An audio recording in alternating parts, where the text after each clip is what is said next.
আসসালামু আলাইকুম। আছেন নি ভালো? আলহামদুলিল্লাহ কাকা আনাগো বাইতে না হদ দিছিল। কি লেগো? কি লেগো? ওই আনের মাইয়োগা আছে কইছিস দে। আয়া। ওনে আর পাত্রগা আছে বালা। ওলা কি রে? ছেলে রাজমিস্ত্রি কাম করে। রাজাগো কাম। হবে না রাজমিস্ত্রির কাছে বিয়ে দিব না। এটা কি কইলেন হোলা বালা আছিল কিন্তু। না আমি বিদেশির কাছে দিব বিদেশির কাছে। কাকা কিন্তু সান হাতে কিন্তু হোলা ধার্মিক নামাজ কালমা হয়। হবে না বাবা। তাইলে তো আর না হলে কিছু করার নাই কাকা আমি কিন্তু চাইছিলাম মানে লাই ছেলেটা কিন্তু ভালো আছে হবে না আচ্ছা তাহলে যাই গে আরে আল্লাহ ভরসা তোর বিয়ে চেঞ্জ যদি করি চাই না বিয়ে করাই কইছিস না জিও আছে মাশাআল্লাহ হোলা দেখছেন নি হসন জানি আনিস হোলা তো ঠিক আছে কি করে বাজি এই রাজমিস্ত্রি ঠিকাদার এই রাজমিস্ত্রি আরে কন্ট্রাক্টর না এই রাজমিস্ত্রি বাজি আমি রাজমিস্ত্রির কাছে বিয়ে দিছি সত্য হলে তো এটা কি করলেন কাকা ছেলে ভালো আছে ধার্মিক না নামাজ কালমা হয় আইলে ভালো একটা গরিব সে একটা হোলা আনবেন তোর রাজমিস্ত্রির কাছে আমি বিয়ে দিচ্ছি না কি করলেন কাকা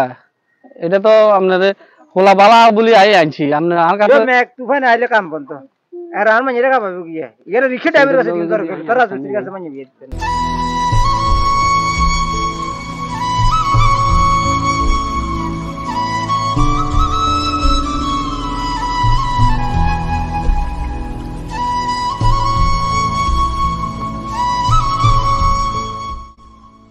আরে কি ইমন কাকু না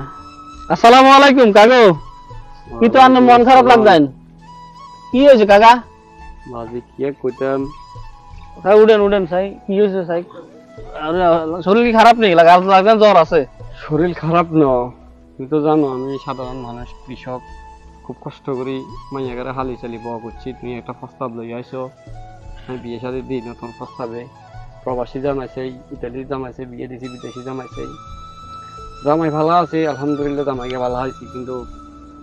আজির হয়ে গে এত খারাপ জঘন্য আজকে এটা হয়েছে কালিটা এটা হয়েছে তখন মেয়ের গাড়ি লই কত চিন্তিত কি করবো বুঝতে হারিয়ে এখন কি মাইয়ার সংসার থাকবো কি থাকতো না সেটাও মাথার ধরেন না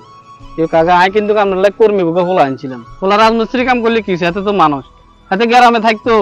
আপনার সুখে দুঃখে আপনার দিকে খেয়াল রাখতো আর অন্য জামাই রয়েছে বিদেশ অন্য আপনার জামাই বিদেশ থাকানে তো মনে করেন আমরা জিরো এত টর্চার করতে পারে লাগে আসলে আমরা মানুষে অহরহ ভুল কাম করি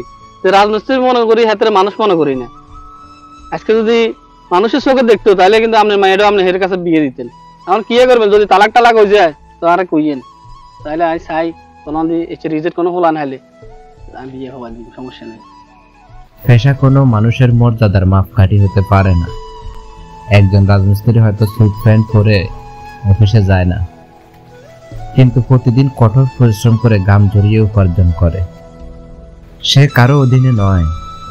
নিজের শক্তি আর শ্রম দিয়ে সংসার চালায় অথচ আমরা সমাজ শুধু জামা কাপড় আর চাকরির টাইটেল দেখে একজন মানুষকে বিচার করি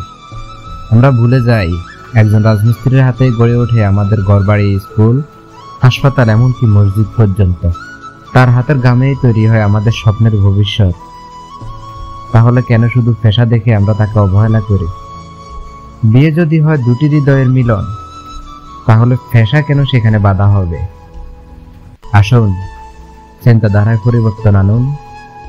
মানুষকে তার চরিত্র সততা এবং কর্মদক্ষতা দিয়ে বিচার করুন কারণ সম্মান দেওয়া উচিত মানুষকে পেশাকে নয়